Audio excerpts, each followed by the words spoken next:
Dito tayo ngayon sa may circle. Hindi natin nakalain na makapunta tayo rito, mga kasikyo.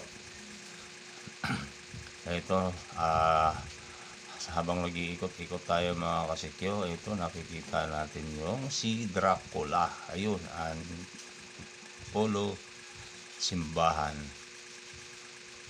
Sa ngayon, mga kasikyo, ayun, imbes na halip na dadaan ako, mga kasikyo, nakita ko si Dracula. Saka hindi ako makakalusot, mga kasikyo, kasi yan, nagpipicture sila.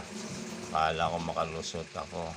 Ayun, pinipidyohan ko yung palaspas dahil nagtatanong ako doon kung ano ka mahal. Masali pag-iikot-ikot, mga kasikyo. Ayun,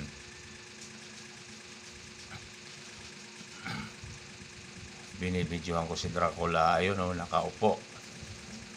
Ayun, pumunta tayo dito sa may palaspas, mga kasikyo. Pagtanungan natin kung magkano ang isang palaspas nila.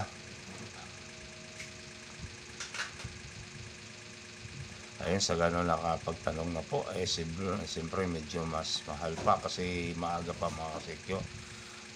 Ngayon iikot-ikot din tayo, mga kasikyo, hanggat nakita tayo ng medyo mas mura-mura. Ayun na nga po, nakabili na ako. Nandito na tayo sa harapan ng simbahan. Ayan, ang daming tao talaga, mga kasikyo. Halos hindi mahulugan ng karayom yung sa pakaraming tao. Ayun.